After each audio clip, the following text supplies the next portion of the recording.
What's up? I just bumped into Chooks here. He is a London Reeler. He just stopped me when I was shopping for my Valentine's Day meal. Yeah. And he was just stopping. We were starting to talk about episodes, and I just asked him, like, when's the first time you heard about London Reel? And I just wondered if you could just tell them how you heard about us, and, like, I don't know, what's the one thing that caught your mind? The first thing that caught my mind was really, it was through the DMT experience. Obviously, I have something called sleep paralysis, which is where you're falling asleep and then suddenly your body becomes paralyzed, and you can almost have an out-of-body experience. And a lot of the people on YouTube who describe a DMT experience is very much like that out-of-body experience. Right. And so that got me searching through, and that's how I found you guys. And obviously, I've researched DMT into how it works, and there's other scientists as well. I think you had one guy who works at Imperial.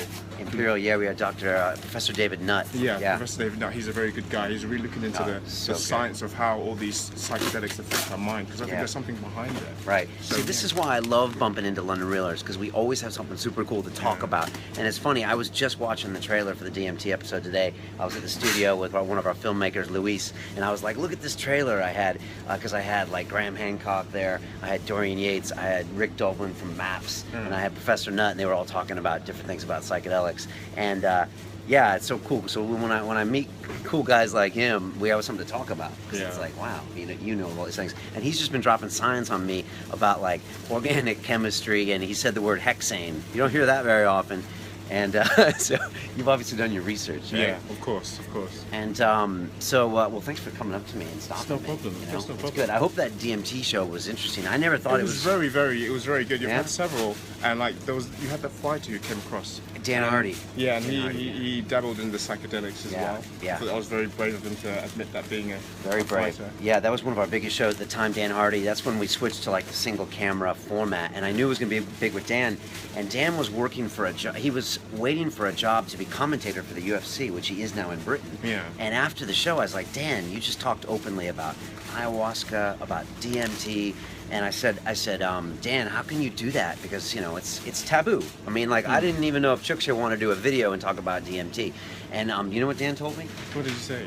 He said, Brian, he's like, I've always been honest about that in my life, and because of that, I've always met the greatest people. He's like, so This is true. For me, if I'm straight up honest about it, I have the best path in life. And look at him, now he's commentating on major, like Sky Sports and major channels for the UFC, and no one cares. So I always say, Rick Doblin from MAPS said, I said, Rick, what's the best thing people can do for psychedelic awareness? And he said, come out of the psychedelic closet.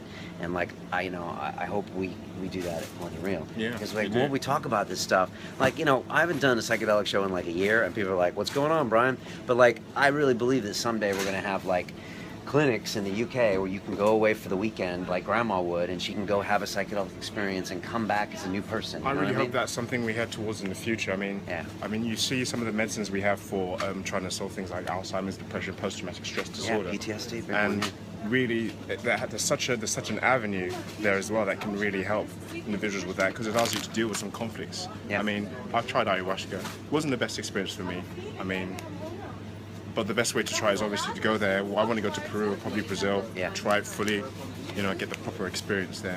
Yeah, it's funny how, like, we'll say that someone should go away for counseling or someone should go away for chemotherapy, but Lord forbid they go away to have a, doctor supervised psychedelic experience. No, that's a bad idea. Or for post-traumatic stress disorder soldiers, let's give them all sorts of opiates, but let's not give them some MDMA and a psychologist. So it's like, I think we're changing, and with people like you talking about it, we're gonna get there, I hope. So, anyways, dude, thanks for stopping me. It was nice to see you, man. It was nice to see you. Thanks for making this video. Yeah. We're doing this in the middle of a supermarket. That's how little we care about what's going on. And so, anyways, dude, thanks so much, and thank you guys for watching. And go check out those old psychedelic episodes. They're good, right? The journey, guys. Look at that. All right, peace.